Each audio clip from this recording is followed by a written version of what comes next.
Hello student, welcome to online study. I am Jay. आज हम लोग 10th क्लास का जो भी 30% सिलेबस रिड्यूस होके आया है उसको देखने वाले हैं। तो सबसे पहले ऑफिशियल जो नोटिफिकेशन आया है उसको देख लेते हैं। ये दो कार्यालय सचिव माध्यमिक शिक्षा उत्तर प्रदेश प्रयागराज द्वारा जारी किया गया है, ये 20 जुलाई को। इसमें बताया गया है कि जो 9th 10th 11th 12th के जो बच्चे हैं उनका 30% सिलेबस है वो कम कर रखा है और ये 2021 में आने वाले एग्ज़ाम के लिए होगा। तो फिर हम इस सिलेबस को देख लेते हैं कि कौन कौन से टॉपिक जो हमारे सिलेबस से कम हुए हैं। सबसे पहले हम बात करेंगे अपने सब्जेक्ट की यानी विज्ञान।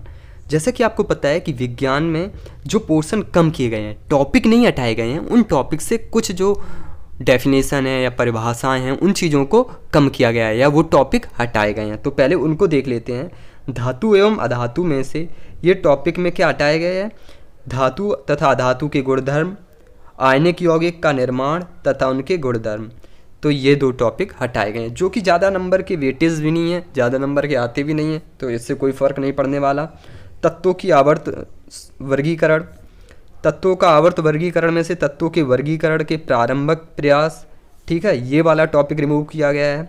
आप अपनी बुक को भी साथ में रखें जिससे कि उस पर साइन टिक करते चलें या इन्हें कहीं अलग से नोट कर सकते हो, है ना। अगला है धातु एवं अधातु, ये हो गया। तत्वों का वर्गीकरण ये हो गया। अब बायोलॉजी में बढ़ते हैं। जंतुओं तथा पौधों के नियंत्रण एवं समन्वय।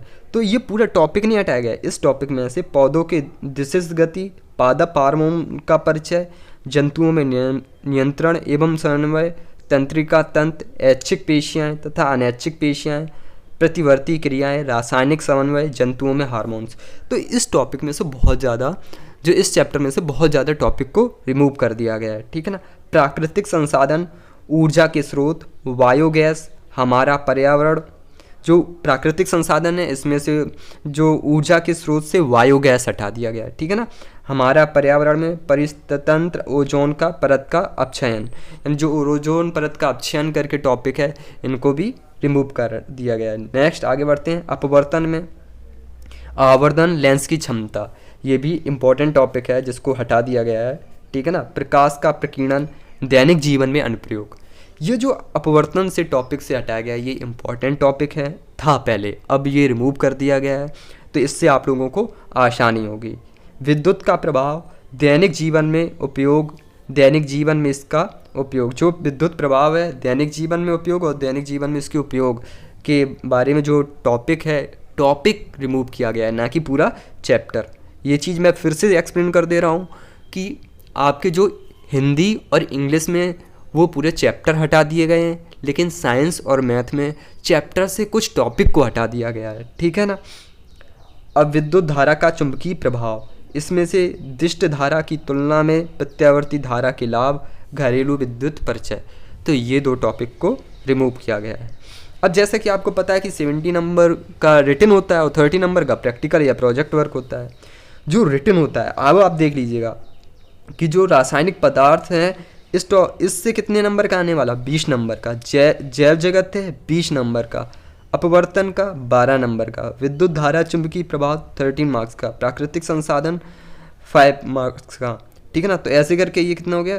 70 मार्क्स हो गया। तो इसे ब्लूप्रिंट कहते हैं। अब आप लोगों को क्या है, जैसे मान लो पहले क्या वो टॉपिक आपको कंप्लीट करना चाहिए जो ज़्यादा वेटेज के हैं, क्योंकि ये कोविड के टाइम में आप लोगों को पता है कि क्लासेस रेगुलर बेसिस पे नहीं हो पा रही हैं। लेकिन आप मेरे यूट्यूब चैनल ऑनलाइन स्टडी पे साइंस क्लास 10th के टॉपिक वाइज और उनके जो भी क्वेश्चन आंसर हैं उनकी PDF भी हम प्रोवाइड करते हैं। तो आप हमसे जुड़ सकते हैं और प्रत्येक शनिवार को एक वीडियो या एक चैप्टर कंप्लीट कराया जाता है, ठीक है ना। ऐसे आने वाले 3 मंथ में आपके 15 चैप्टर हैं, उनको मैं कंप्लीट करा दूंगा 3 to 4th मंथ में। तो आप लोग मेरे साथ जुड़े भी रह सकते हैं, ठीक है ना। अब ये क्या है, वो टॉपिक के अंदर की परिभाषाएं दी हैं या फिर कौन कौन सी टॉपिक है अंदर, तो आपको ये टिक कर लिया कि कौन सा रिमूव किया गया है। अब बाकी के वो आपके हैं, बचे हुए हैं, उनको कोई ज़्यादा लिखने की ज़रूरत भी नहीं है, ठीक है ना। तो आगे बढ़ते हैं नेक्स्ट सब्जेक्ट पर। तो स्टूडेंट, जैसा कि पता है कि 10th क्लास में यूपी बोर्ड में ज़्यादातर बच्चे यानी 80% स्टूडेंट्स हैं वो केवल Hindi, English, math, science, social science, drawing या संस्कृत में से एक चूज़ कर लेते हैं। लेकिन हम जो आप लोगों को केवल इन्हीं सब्जेक्ट के बारे में बताने वाले हैं, तो हो सकता है कि ये थोड़ा सा सेशन लंबा हो जाए, तो आप लोग पेशेंस से आप अपनी बुक को पास में रख सकते हैं। अगर बुक नहीं है तो ये पीडीएफ आपको मैं टेलीग्राम ग्रुप पे दे दूंगा, वहाँ से आप डाउनलोड भी कर सकते हैं, ठीक है ना। तो ये क्या, पहला सबसे पहले हिंदी का ही दिया गया है कि हिंदी में क्या है कि गद्य से क्या लिखूं, पदम लाल पुन्ना लाल बख्शी। ये जो टॉपिक है पदम लाल पुन्ना लाल बख्शी, ये चैप्टर ख़त्म हो गया है। ईर्ष्या तू ना गई मेरे मन से, रामधारी सिंह दिनकर, ये भी पूरी तरीके से हट गया है। पानी में चंदा और चांद पर आदमी, जयप्रकाश भारती जी का, ये भी ख़त्म हो गया है। ये तो थे गद्य के टॉपिक। अब चलते हैं काव्य में। सुमित्रानंदन पंत की है चंद्रलोक में प्रथमवार, महादेवी वर्मा जी की है वर्षा सुंदरी के प्रति, माखनलाल चतुर्वेदी के जवानी, केदारनाथ सिंह की है नदी, अशोक वाजपेयी युवा जंगल। ये टॉपिक कम हुए हैं। संस्कृत में किम वर्धते, ये टॉपिक ख़त्म हो गया है। अंत्योक्ति विलास, ये टॉपिक कम कर दिए गए हैं। हिंदी, संस्कृत एवं हिंदी, ये समास जो व्याकरण है उसमें समास में भी पूरा समास नहीं, उसमें केवल दो, कर्मधारी और बहुब्री। संधि में वृद्धि संधि कम हुई है, ये भी ध्यान रखना है। ऐसा नहीं है कि संधि पूरा हट गया है सिलेबस से, केवल वृद्धि संधि कम हुई है। सर्वनाम में तद और युग्मम, धातु रूप में दृश्य और पश्च धातु रूप, ये कम हुए हैं। और जैसा कि आपको पता होता है कि हम लोगों का एग्ज़ाम 100 मार्क्स का होता है, जिसमें 30 मार्क्स होते हैं वो प्रैक्टिकल और प्रोजेक्ट वर्क से मिलते हैं, और जो 70 नंबर का होता है वो पेपर होता है। तो ये आपके 70 नंबर में बताया जा रहा है किस टॉपिक से क्या आ रहा है। तो आप ये पीडीएफ ज़रूर डाउनलोड कर लें, जिससे कि आपको इसे बोलते हैं ब्लूप्रिंट मिल जाए। ये आप लोगों को ये पता चल जाए किस टॉपिक से कितना आना है, तो उसी को हम पढ़ते हैं। तो हमारे सब्जेक्ट में प्रारंभिक हिंदी तो होती नहीं है, ना ही गुजराती होती है। ये 132 यानी 132 पेजों का ये लिस्ट है, तो ऐसे तो बहुत टाइम आपका वेस्ट होगा। तो अब हम चलते हैं अपने सब्जेक्ट पर, नेक्स्ट बढ़ते हैं अपने नेक्स्ट सब्जेक्ट पर। नेक्स्ट सब्जेक्ट है अंग्रेजी। इसमें देखा गया है, देखो जैसा कि आपको पता है 3 सेक्शन होते हैं, प्रोज, पोइट्री और सप्लीमेंट्री। तो प्रोज से टॉर्च बियरर्स है, ये कम हो गया है। जो 5th चैप्टर है और 6th चैप्टर है अवर इंडियन म्यूज़िक, ये रिमूव कर दिए गए हैं। और जो सेकंड पार्ट है पोइट्री से द नेशन बिल्डिंग, ये चैप्टर हटा दिया गया है। थर्ड पोर्शन है जो सप्लीमेंट्री है, उससे माई ग्रेटेस्ट ओलंपिक प्राइज़, ये रिमूव कर दिया गया है। और इसमें भी आपको पता है कि 70 नंबर का जो टेस्ट होता है, 30 नंबर का प्रैक्टिकल या प्रोजेक्ट वर्क होता है। तो ये आपका गिवन है इंग्लिश का, ठीक है ना। तो नेक्स्ट सब्जेक्ट है हमारा गणित। तो गणित क्या है कि बीजगणित में बहुपद से बहुपद के शून्यांक, द्विपद बहुपदों के गुणांक और शून्यांक के मध्य संबंध, वास्तविक गुणांकों वाले बहुपद के लिए विभाजन, एल्गोरिदम का कथन तथा उस पर सामान्य प्रश्न, तो ये टॉपिक हटा दिए गए हैं। समांतर श्रेणी के nवें पद का व्युत्क्रमानुपाती तथा समांतर क्षेत्र में प्रथम n पदों का योग, सामान्य जीवन पर आधारित प्रश्न के हल एवं उनके अनुप्रयोग, तो ये टॉपिक इससे रिमूव किया गया है समांतर श्रेणी से। ज्यामिति से वृत्त की स्पर्श रेखा, स्पर्श बिंदु, ये जो टॉपिक है इससे दो प्रमेय हैं। ये वृत्त की स्पर्श रेखा स्पर्श बिंदु से होकर जाने वाली त्रिज्या पर लंब होता है, ये प्रमेय हटा दी गई है। और दूसरी है किसी वह बिंदु में खींची गई 2 स्पर्श रेखाओं की लंबाई बराबर होती है। तो आप ये दोनों प्रमेयों को अपने सब्जेक्ट से हटा सकते हैं। इकाई जो 5th है त्रिकोणमिति में सर्वसमकाएँ हैं। जो सर्वसमकाय है sine square theta plus cos square theta is equal to 1 को स्थापित करना तथा इसके अनुप्रयोग, तो ये भी हटा दिया गया है।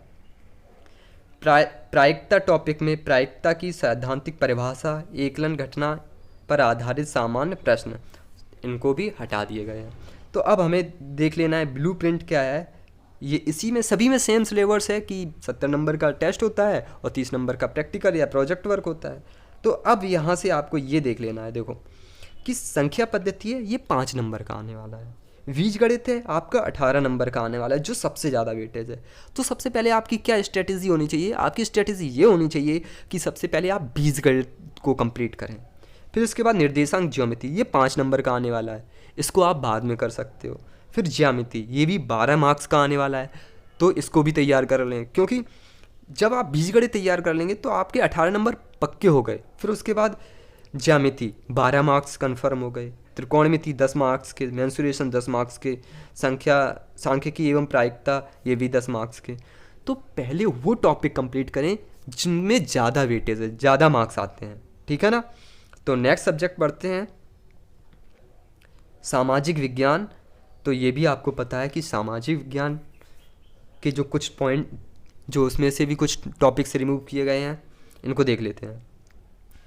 औद्योगिकीकरण का युग, तो इसमें से औद्योगिक क्रांति से पहले एवं औद्योगिक परिवर्तन की गति, ये टॉपिक हटा दिया गया है। उपनिवेशिक में औद्योगिकीकरण, ये भी हटा दिया गया है। प्रारंभिक के उद्यमी और कामगार, ये भी हटा दिया गया है। औद्योगिक विकास का अनूठापन, ये भी हटा दिया है। वस्तु के लिए बाजार, ये रिमूव कर दिए गए हैं। अब जो नेक्स्ट टॉपिक था मुद्रण संस्कृति एवं आधुनिक विश्व, तो यूरोप में मुद्रण का इतिहास, ये हटा दिया गया है। 19वीं सदी में भारत में प्रवेश का विकास, ये भी हटा दिया गया है। राजनीति, सार्वजनिक विवाद एवं मुद्रण संस्कृति में संबंध, ये भी हटा दिया गया है। भूगोल के अंश में विनिर्माण उद्योग, जो टॉपिक है 6 क्लास चैप्टर है, उसमें से प्रकार, अवस्थित, विवरण और राष्ट्रीय अर्थव्यवस्था में उद्योगों के योगदान, औद्योगिक प्रदूषण तथा पर्यावरण निम्नीकरण, जो ये टॉपिक हैं ये हटा दिए गए हैं। नागरिक शास्त्र में राजनीतिक दल, प्रतियोगिक प्रतिवाद और राजनीतिक दलों में क्या भूमिका होती है, भारत के प्रमुख राष्ट्रीय एवं क्षेत्रीय दल कौन से हैं, ये टॉपिक है, ये इम्पॉर्टेंट टॉपिक है, लेकिन इसको रिमूव कर दिया गया है। अर्थशास्त्र के अंश, मुद्रा तथा साख। अर्थशास्त्र में मुद्रा की भूमिका, बचत तथा साख के लिए औपचारिक एवं अनौपचारिक वित्तीय संस्थाएं, सामान्य परिचय, किसी भी औपचारिक संस्था जैसे कोई राष्ट्रीय चिट फंड, वाणिज्यिक तथा अनौपचारिक वित्त संस्थाओं का स्थानीयकरण, शाहीकरण, जमींदार और निजी वित्तीय कंपनियां, ये भी टॉपिक रिमूव कर दिया गया है।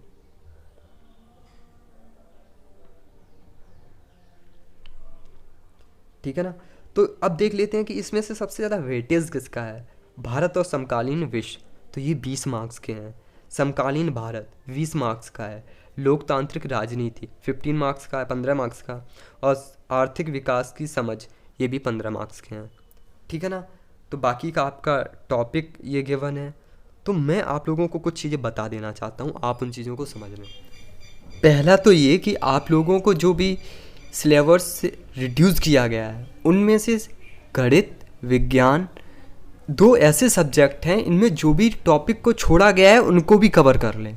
नहीं तो आपको आने वाले समय में 11th में जब आप जाओगे, आपने बेसिक नहीं पढ़ रखा है तो दिक्कत आएगी। तो एटलीस्ट एक बार, कम से कम एक बार तो उसको पढ़ लें। एग्ज़ाम टाइम में आप जाने से पहले रिवाइज़ करें या ना करें वो बात अलग है, लेकिन कम से कम एक बार पढ़ लें। दूसरी चीज़ ये कि मैं आप लोगों को PDF प्रोवाइड कर दूंगा, लिंक डिस्क्रिप्शन में है मेरा, आप टेलीग्राम ग्रुप ज्वाइन कर सकते हैं। अगर आपको ऐसा लगता है कि मेरे YouTube चैनल से कुछ आपको इन्फॉर्मेशन मिली है, तो आप इसे सब्सक्राइब कर सकते हैं और अपने दोस्तों के साथ शेयर कर सकते हैं। Thanks for watching.